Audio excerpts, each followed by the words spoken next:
Hello and welcome everybody listening to the latest in our inspirational authors interview series. I'm your host, Aurora Dawn Campbell at the IAPC&M, and today in the hot seat we have Beckie Sanderson, author of not just one, but more than one books. So welcome, Beckie.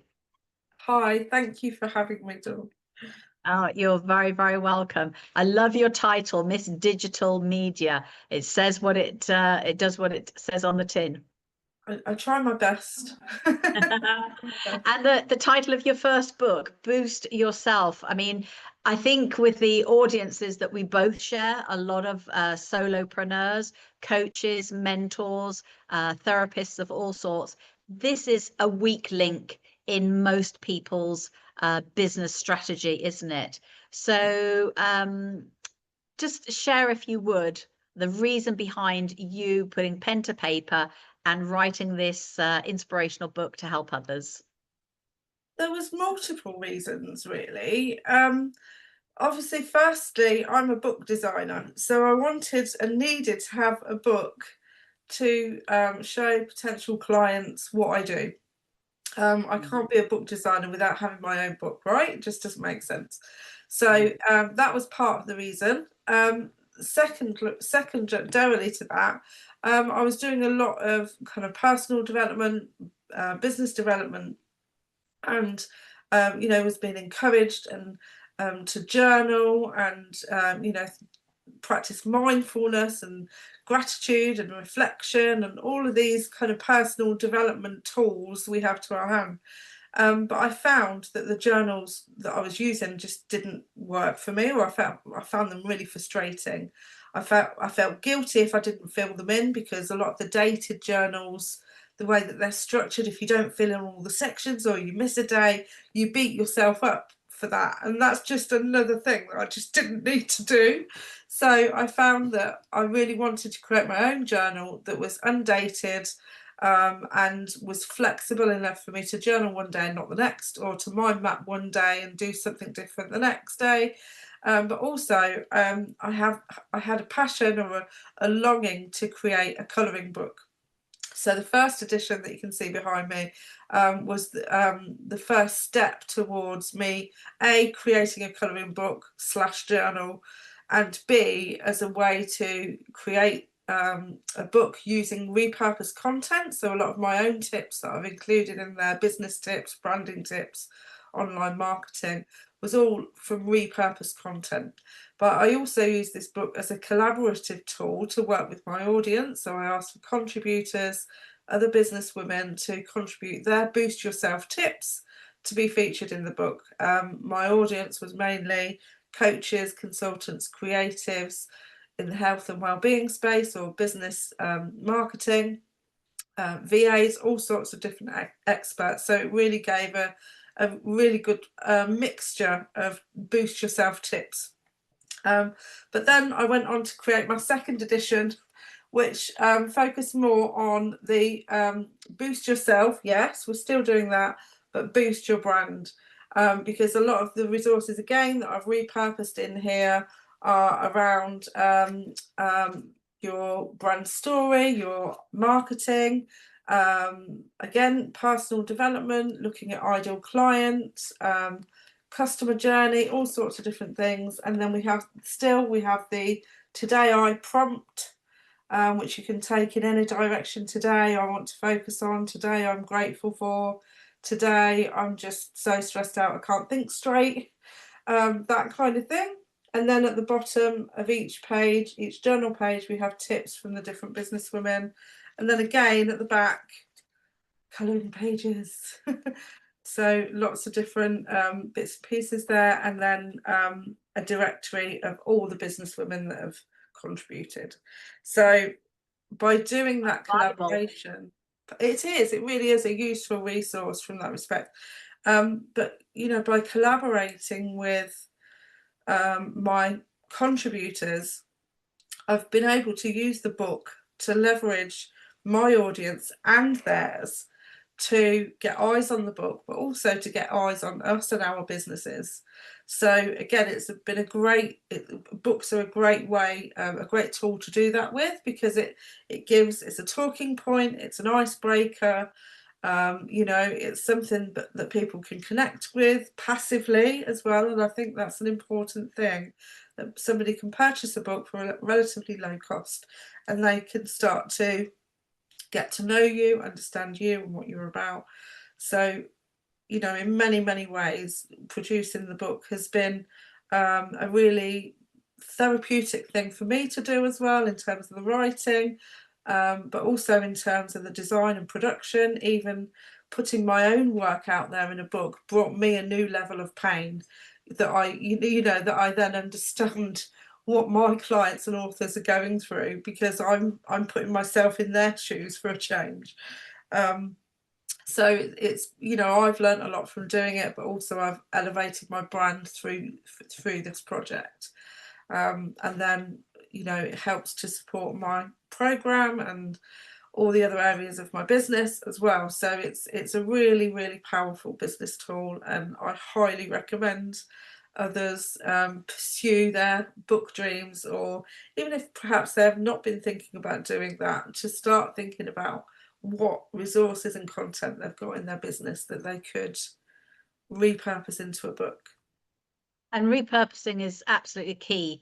People rack their brains thinking, what can I do that's new? But actually, there's nothing new out there. Everything is repurposed. It's your slant on it. And this is one of the things that we share a passion around, Beckie, is getting everybody, every solopreneur, whether they're a coach, mentor, or therapist, is to get their book out. Because as you say, you can use it in so many different ways. You know, you're not going to make a lot of money making a book necessarily, unless you're the J.K. Rowling or somebody like that. But your book is multi-dimensional. It's a gateway to being quoted by journalists. It's an opportunity to get booked as a speaker. Once you've got a book, I always say you've got a signature program, you've got a workbook, you've got a masterclass, you've got a speech, and you've got a client magnet tool, you've got a thank you for your existing clients. So many different uses, and it's part of your legacy. Proves you were here, proves you cared. But I love the fact that you actually put your money where your mouth is, and actually felt that pain of going through that labor of love of writing a book, designing it, because that, they say, is the easy part. The hard part is then getting it to market, and making sure that there's a light shining on it, and it just doesn't collect dust on some self-development shelf. So what was your strategy for bringing the book to market? Because it sounds like it was a labor of love, and there's a lot of collaboration, and you've hit on the adult coloring, people wanting to doodle, and you know, so there's lots of smart things about your book. But how did you bring it to market, Beckie?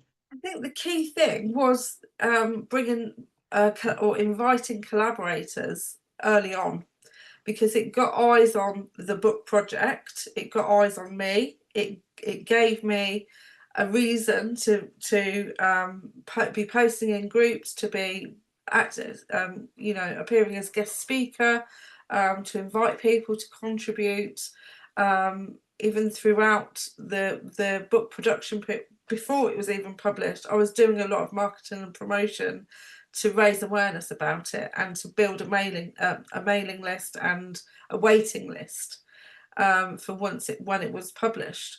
But then once it was published, I've got all of those contributors that I'm collaborating with continually, by inviting them to do a live interview where we're talking about the book and talking about their business. So it's giving them some airtime, getting them some visibility. It's getting visibility on me, my business, and my book with their audience. So it's leveraging on both sides continually as part of the overall strategy. That's just that one part of it. Through that collaborating and the contributors, that was just one aspect. The other aspect, and certainly more now, more so than when I did the first edition, it's implementing the book as part of my overall customer journey. And I think that is one of the key things that isn't happening currently with authors and their book marketing. As you've pointed out yourself, they just end up being dust collectors or free gifts to give away. And I think that's a really sad story to hear, really, because you've done so much work and time and investment into your book. You know, don't fall at the last hurdle and stop promoting it, stop marketing it. So it is about implementing it so that it is passively there, that things are automated, that it's on the footer of your emails, that it's, you know, it's included in your newsletters, that you're you know, you're talking about it on your social platforms regularly enough. You're organising events where it's shown in your background or shown on the screen or on a pop-up banner. So you're thinking about at every stage how it's integrated into your marketing to maximise those sales, but also to, again, position you as that expert. If you stop doing that, then your book's not going to do as well as it could do, or not deliver the exponential amount of benefits that having a book brings. And I think that's the opportunity that I'm trying to share the message about. You've already done a lot of the work in creating the content for your courses, your programs, whatever else it is, or your book, whichever way you do it. If you write your book and then create your program, or create your program then write your book, you've done a lot of the hard work. It's about making that work for you now, and then, you know, how you can maximize that lifetime value, not only of your book but also of your customers. Because obviously, yes, we want to generate leads, but then how can we use books, not just this book, but other ebooks, other resources, other digital products, to maximize that lifetime value of that one client or that one lead? And I presume you're self-published. How easy or difficult was it to navigate that whole self-publishing market? Well, I had a slight advantage in that I was already producing books and ebooks for clients, and I'd had a background in traditional publishing. So I knew that traditional publishing or publishing wasn't an option for me, because I knew that I wasn't going to make a huge amount of book sales. It was going to be very difficult to get a publisher to back this project, and that self-publishing was the quicker route to market, and one which I was likely to see more profit from. So it made sense for me to go with KDP, Kindle Direct Publishing, get it listed on Amazon, and start making sales as quickly as possible. But yeah, like I said, I had an advantage in that I was doing this as a service for my clients, so I knew what was involved. I initially did put myself forward to be a guest speaker for Digital Women, talking about self-publishing. So I did a presentation, and the event was kind of 3 weeks ahead, and I suddenly thought, oh my God, I can't do this. I haven't got my own book. How can I sit up there talking about self-publishing and not have my own book? So I wrote and published my first ebook in 16 days before the event. So I know it's possible to turn a book around quickly, and that's everything from writing, designing, editing, publishing, everything. So I know it's achievable under pressure as well. And a lot of that, again, was repurposed content. So I'd already made my presentation, I've repurposed that into a book, added a few more bits and pieces in, edited it all, designed it all, published, and then the link was there ready for people to purchase at the end of my presentation. And from that, I've repurposed that ebook and the presentation to create a program. And from that program, I've gone on to sell, run that program several times, where I've worked with people in a group setting and on a one-to-one setting, offering one-to-one training and provide done-for-you services, because it's positioned me as that expert in this area. You know, people can see that I'm doing what I'm saying they should do. And I think that's the difference. That's the power of a book. I once went to a networking event and a lady said, "Oh, so what do you do then?" So I pulled my book out of my bag and I'm like, "Oh, I'm a book designer, and this is my book, and now I'm teaching others how to write and publish their own books." And she was like, "Wow, that's amazing. Book me on your course straight away," because she was that impressed. It was just, perfect timing for her. It was just what she wanted at the time. So, when you can have the proof in the pudding, I think that makes all the difference. And it goes the same regardless of your industry expertise. And even in a crowded market, as you said earlier, it's about having your own slant on it, having your own personality on it, having your own brand on it. It's about using your book as a way to reinforce your message. Branding, as we've said, is all about repurposing. You're repackaging your message in a different format for social media, for blogging, for websites, for whatever it is. It's the same thing, but a book just is something different about it that elevates you a little further than a website or a blog. I couldn't agree more. As you know, we've got our own writing course, Ruby and I created 90 pages in 90 days, again, because we wanted there to be light at the end of the tunnel and to show that with your domestic situation, your work commitments, you can still write a book. And at the end of 3 months, if you could just write a page a day, at the end of 3 months, you've got a draft of a book in your hand. And increasingly, I'm banging the drum to our members all around the world.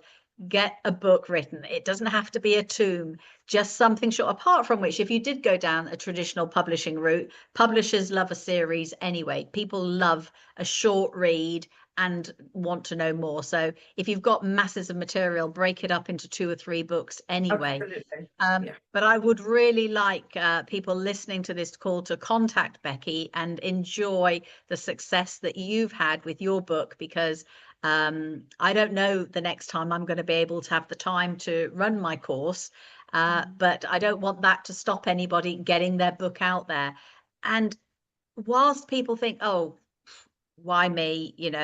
I couldn't possibly write a whole grown-up book on my own. You can co-write, as some of our authors have done. And again, as I say, you just write a short book. But if you've got a story and you want to stand out in the sea of sameness as an expert in your field, whether that's a health coach, a divorce coach, a business mentor, whatever, a book will shine a light on your business better than anything else that you can do as part of your business strategy. So just recap for us, Beckie, if you would, the steps that somebody who's going on your course, done for you. So assuming you don't ghostwrite it, they're writing their book. How long is the course, and what would the IAPC&M members benefit from?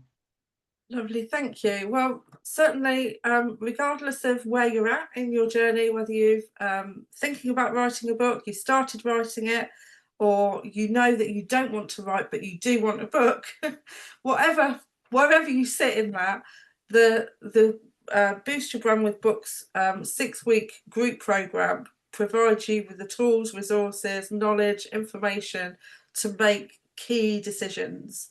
And whether that's about you working with other editors, other authors, illustrators, or you taking on the process and DIYing it from start to finish. I provide you with the knowledge, skills, resources to be able to do it your way. And I think that's one of the key things that people think, "Oh, I'm going to have to trust somebody else to edit it, or I'm going to have to trust somebody else to design it, but I want to have a go myself." And I think that's the thing, that you want the confidence to do it yourself and know that it's going to be professional. But equally, know when you need to outsource. And so that's the guidance that my course gives and enables you to turn around either a self-help book, a memoir, a business book, or even just a journal, planner, a workbook, in 6 weeks, or it might take some people longer depending on their own what stage they've got to. But the resources are there for you to replay, watch, and the support group is there even after the course. So whatever questions you might have after the course is finished, you've still got that support available to get your book over that finish line, as well as after with the marketing and different feedback and tools and ideas for you to make the best use of your book. But also I have my one-to-one training option, so you can do the same but at your own pace over a longer period of time. Or you have the done for you service, which is just as it says on the tin. I do all of the design, production and publishing support for you. Wonderful. So how many books have you written? I know it's more than one, or is it the same one that you updated? The Boost Yourself and the Boost Your Brand journal. So that's these 2 editions of that book, and my Boost Your Brand with Books ebook that's available on Amazon. So just those 3. But in terms of writing, which, like I said, was a painful experience. But I'm, as a book designer, in this business, I've worked with many different authors to produce anything from, so this one, for example, is one that one of my one-to-one clients created. I taught her how to design all the interior pages and work with an illustrator. Beautiful book, that one. This one was one created by Gila Archer, a Pilates instructor who did my 6-week Boost Your Brand with Books program. She'd used various different templates and her own content to repurpose that one. And things like this is what I create for my done for you client work with other book publishers. So designing interior layouts, again working with illustrations and graphics to design all sorts of books, children's books, memoirs, business books, anything from in fact one of the best books that titles is From Teacher to Tarot Reader, so that pretty much covers the range of people that I work with. Okay. Yeah, so From Teacher to Tarot Reader, that was one of the books. And yes, I've done some others with some very interesting titles. So it's always an eye-opener doing my work, because I learned such a lot from the books that I work on. Some are very entertaining, some are quite harrowing, some are very comforting, some are, like I say, educational. So yeah, it's always interesting doing my job.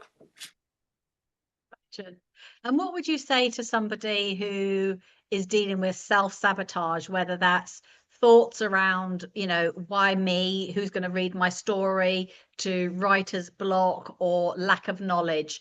So what would you say to people who are struggling with self-sabotage, Beckie, I wonder? I think it's something that we all come across in business anyway. But when it comes to writing a book, I think it's almost like it's very, very normal, in fact. It might not appear as self-sabotage, it might appear or manifest as fear around being visible, or fear around costs, or fear, it might manifest or present itself in other ways. But what I would say is that it is part of the course for becoming an author, and it's almost like a rite of passage that we have to navigate our way through carefully. And I think actually by completing the book, and the process of writing itself is very therapeutic, and I think that process is a great way to gain clarity on who we are, on our expertise, on confirming to ourselves that actually, yes, we are an expert, because going through that process is so reaffirming and comforting to know that actually you're not just making it up. you are the real deal. And you probably know more than you think you do. Absolutely. And like you said, it is, there's always going to be another expert out there who knows a bit more than what we do, or better than what we do in some ways or another. But what we have to remember is that we still have a voice that we can use, and self-publishing gives us that platform. So self-publishing is available to everybody. There's always going to be somebody that's got an opinion about the quality of your writing, and any spelling can be fixed. Any error that's published can also be fixed. It's not the end of the world. You know, it's a platform that gives you a voice, and that in itself is powerful. I think anything that you can do to share your story, your expertise, your message, and make the world better has to be done, and that should hopefully be a bigger goal for you. That you know is something that you can use to overcome any self-sabotage.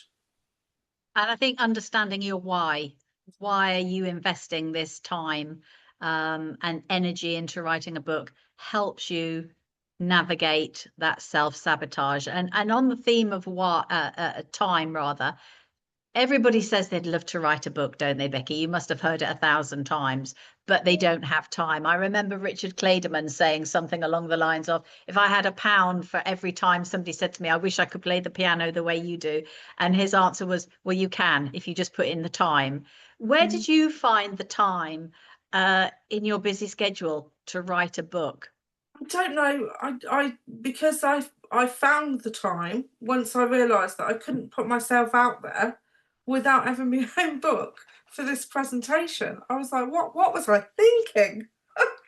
But I'm so glad that I did, though. I'm so glad that I did, because it really did put the pressure on and made me really nail down what I knew and put it into a book that I knew was going to help people. Because for me, in my business, the reason why it's missed digital media is because I'm a former teacher. My passion to teach and empower others with digital skills is what drives me in this business. And whether it's teaching somebody else or doing it for them, as long as I'm keeping out of trouble and I'm busy and I'm working, I don't mind whether I'm teaching or doing. But there is something special about teaching others these skills, and so I was always going to teach somebody how to make their own book. It was always a given. So creating my own book was always going to happen eventually. It's just that putting myself in that situation forced my hand, rather. So I found the time. I think the other thing I would say, Beckie, is for everybody out there listening to this who's aspiring to be an author, is treat writing your book as a work project. It's not something that you do at the end of the day when you're tired, at the end of a hard working day. Is schedule in 30 minutes or an hour every single day for 90 days to write your page a day. If it's part of your sales strategy to have a book to shine a light on your business, then that's another way that you can make it happen. What are some of the other useful skills and strengths that you need, do you think, Beckie, to join that 3% club? We say it's 3% of people who actually finish writing a book. Well, it's interesting because, you said to me, how many people said to you they'd love to write a book? That happens a lot. It does happen a lot, particularly in my area of work. But what I hear more, and this is what is even more worrying, is how many people tell me not only that they'd like to write a book, but they've actually written one and they've got it sitting on the hard drive. And I'm thinking, how frustrating. Why? Just let's sort it out. Let's do it. Let's get it finished. Because it's sat there doing what? Helping who? And that is a real shame. And like I said, often the self-sabotage isn't necessarily around the writing, or not solely. There's usually because people have that lack of understanding about what's involved with publishing. They've got a lack of understanding about the costs. They've got a lack of understanding about the processes and the steps involved. And that is a big barrier, because it doesn't need to be. Because actually self-publishing, many of the steps can be done independently. You might need to invest in a cover designer or an editor or You might have somebody who can design the cover for you, or you might have somebody who's willing to do a proofread. I would always recommend working with professional editors, but in the case of a journal like this, or a workbook, or a short kind of low content kind of planner, it's not necessary to work with an editor, as long as you're checking the proofs really well and you're getting somebody else to look over it for you. And there's ways that you can save money in that respect. But I would always recommend, particularly for a business book, a self-help book, a memoir, something that's what I would call a text-heavy book, a proper book, that you would want to work with an editor and a professional designer and a professional typesetter. So of course that costs. So what do? You need to speak to people, you need to get estimates, you need to become informed, you need to do my masterclass that's free, and if you need some more information, get in touch. So because there's so many resources out there for free. There's so many groups out there where you can get information. There's also, unfortunately, in publishing, in the publishing space, there's a lot of misinformation, there's a lot of smoke and mirrors, and this is also another barrier for people. And so doing your own research and making yourself aware, by reading up, by looking on YouTube, doing a Google search, looking on Facebook, speaking to other people, speaking to other authors about their own experiences is really important, because from them you can learn so much. And speaking to experts like myself, we can guide you. We can, a professional will always offer that information for free. They won't be charging for that. They will be happy to answer your questions, and then there's other people out there also that unfortunately like to try to overcharge people to publish their book. Vanity press. And I think this is what gives self-publishing a bad name, because people have misconceptions or unrealistic goals with their book, that they think they're going to make loads of money, and they're going to get loads of royalties, and they're going to find a publisher easily. Unfortunately, it's not the case. To find a traditional publisher, it's going to be very difficult without using a literary agent to negotiate royalty payments, contracts, etc. Or to even get it seen, for them to even look at your manuscript. Also, if you're a self-published author, it's unlikely that you'll be published by a traditional publishing house if you're already self-published a book.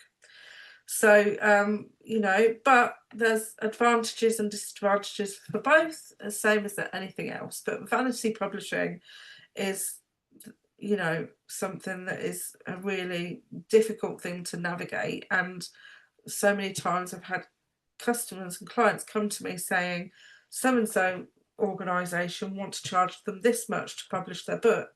And I'm thinking, well, actually, if you're self-publishing, you shouldn't have to be paying anybody. That's the difference between assisted self-publishing, which is what I do for my clients, and other publishing houses do assisted publishing. Other publishing houses are actually publishing companies, which is a different thing altogether. They own the rights.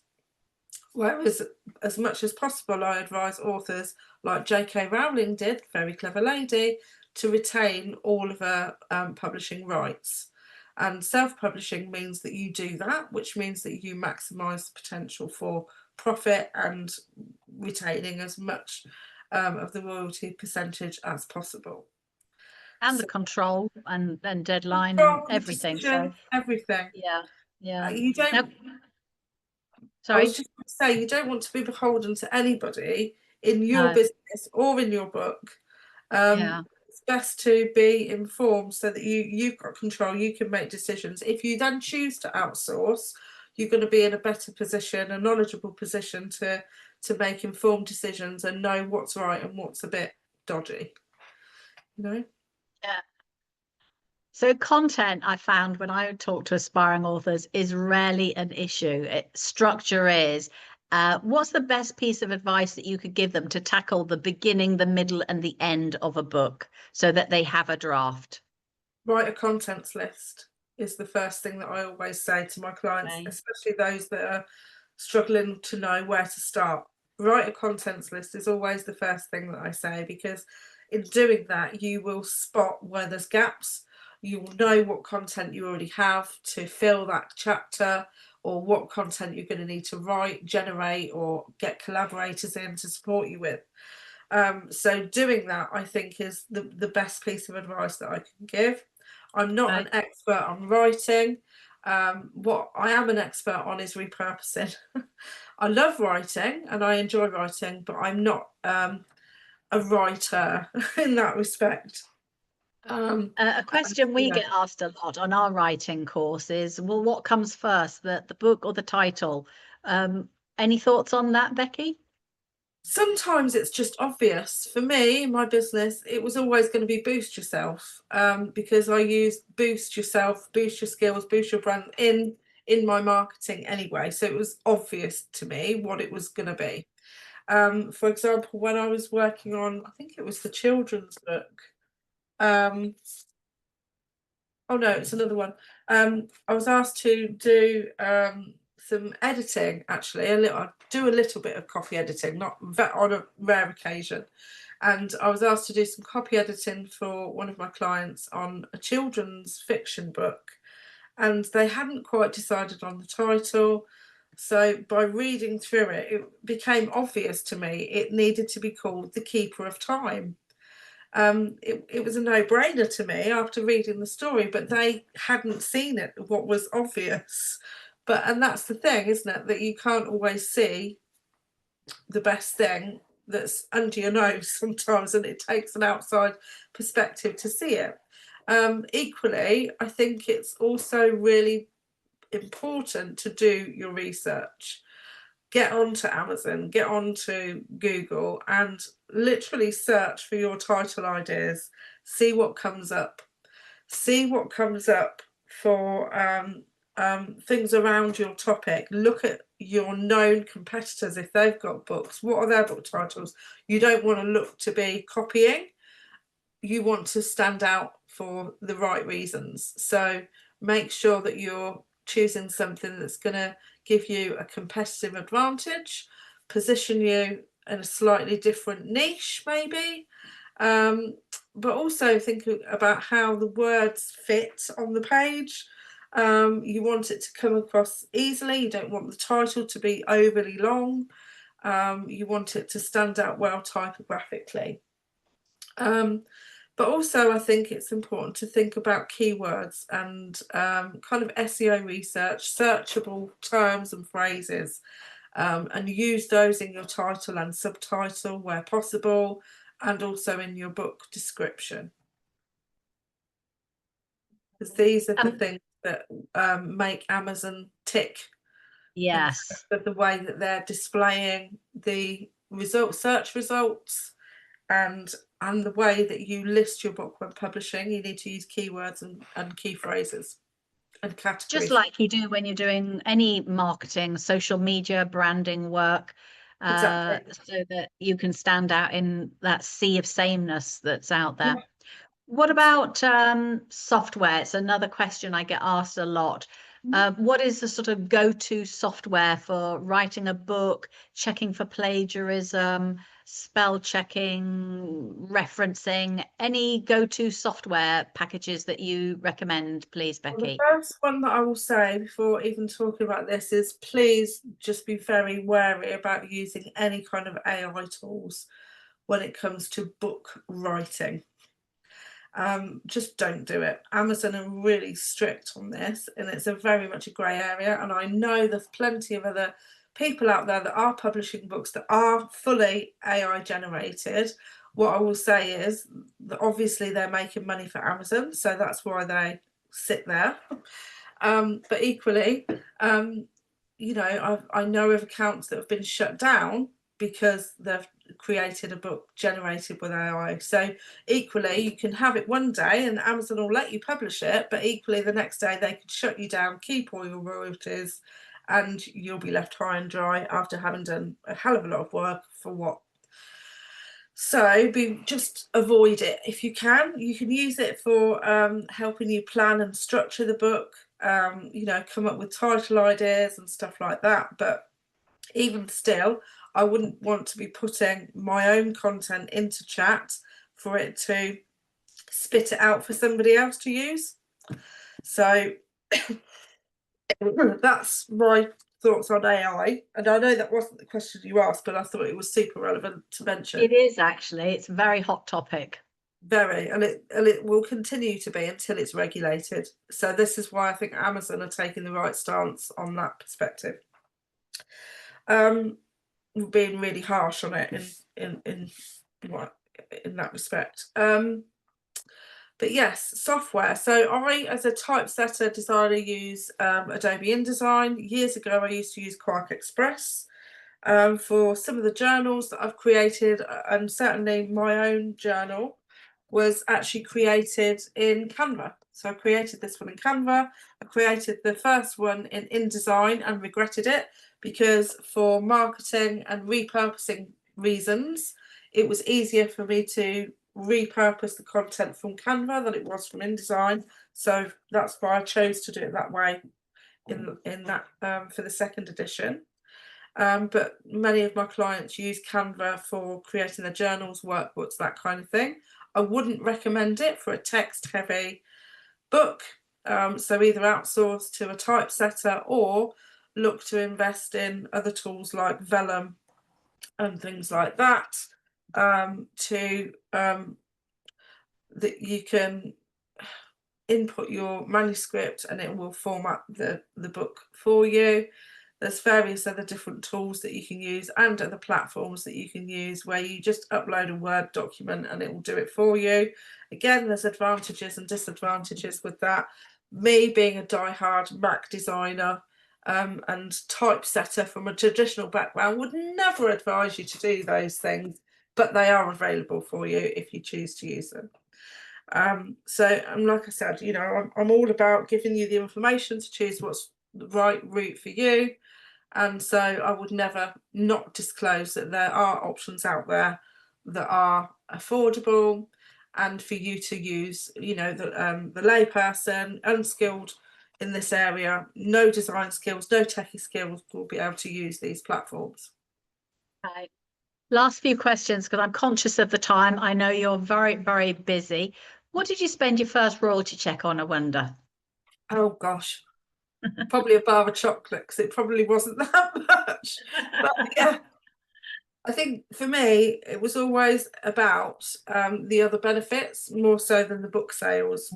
But you know, I've worked on many books, many best-selling books, and where the strategy's been different, the audience has been different, and the reasons for publishing have been different. A super niche, you know, very high-profile launches and different things. So it honestly depends on your marketing approach, the purposes, again, your why, and all of the kind of audience around the book that's supporting that launch to maximize that opportunity to get the bestseller, and then, you know, ongoing sales strategy to make sure that you're getting those royalties. For example, I worked with a client who had already published a book before we met, actually, but it was in a really niche area. She's a doctor specializing in moving or relocating, and she'd written a children's picture book for young children about moving house, and I think the title's something like Gracie and Mouse Are Moving House or something like that. But she sells this book on repeat, completely passively, and she makes about £80 a month from passive sales, specifically in the American market, from this book that sells itself, and she does nothing. Okay. So having that super niche can be really powerful. You publish a second book, what's going to happen? Amazon likes authors. Of course they do. They're going to make more money off you. Yes. Yeah. But As it's about, writers, we love words and quotes. What's your favorite quote, either from your book or somebody else's book that you'd like to share? well, I don't know. I always like to play this game because I'm not, my own one would be, if you have a talent, a story, or a skill to share, there's no better place for it than in a book. But I also like to play a game. So if you'd like to pick a number between between 20, no, between 71 and 199, I will read a quote for you. Okay. 101. 101. Because I loved 101 Dalmatians, so why not? Okay, why not? Let's see what it says. I'm getting there. Here we are. Okay. So this one is from Emma Sidney at the Sparkle Society. She says, every individual on your email list is a person. Nurture them, add value, and tell them how you can help them by working with you further, which I think is a lovely tip. So Yeah, lovely, lovely. and that's what So this book's about. what book have you got on your bedside table then, Beckie? I don't have books on my bedside table because I spend all day looking at books, right? So there's nothing on my bedside table other than a glass of water and my glasses because I spend Okay. all day looking at books. So the last thing I want to do when I go to bed is look at another book. Okay, okay. So what do you do for me time? What fills your heart with Um, joy? I'm a bit of a TV addict, to be fair, and I love dramas and films and stuff like that, and documentaries and all sorts of different things about culture and the world. So that's what I find fascinating, and that's how I get my downtime. Like I said, I look at books all day long. The last thing I want to do when I'm relaxing is read a book, unfortunately. Yeah, But I can it's funny understand that. because my mum is a big reader. She would literally read a cereal packet if there was nothing else to read, and so unfortunately, I think my book fetish is in making rather than the reading. Yeah, that's understandable. Well, we've got to the end of our time. In fact, we've gone over, but I could talk to you for hours, Beckie, and I'm sure people who are listening to this will be thinking, I can't wait to attend your masterclass that you and Lisa, head of CPD, are going to be organizing. And the good thing is, all our masterclasses are in the archive. So even people who join next year will be able to listen to your words of wisdom and get in touch with you. So just by way of a recap, what is the best way for people to contact you, and what can you do for them, Beckie, in 30 seconds or less? Lovely. Well, Miss Digital Media is where you'll find me online, Facebook, Instagram, and website. Beckie Sanderson on LinkedIn. If you would like to book a one-to-one call with me, please just get in touch and we can get that arranged and we can talk about how I might be able to help you. But ping me about the masterclass or watch the one in the group. Or come and find out about my upcoming courses and programs. Feeling all that, you can always contact me at the IAPC&M and we'll put you in touch with Beckie and forward on your inquiry. So thank you very much. Great talking to you. I always love spending time with you, Beckie. Great energy. I learn a lot. And yeah, I look forward to us having a much stronger collaboration in the years to come for the benefit of our Great stuff. members. Thank Lovely. you. Thank you for having Thank me. you. Bye. Bye-bye.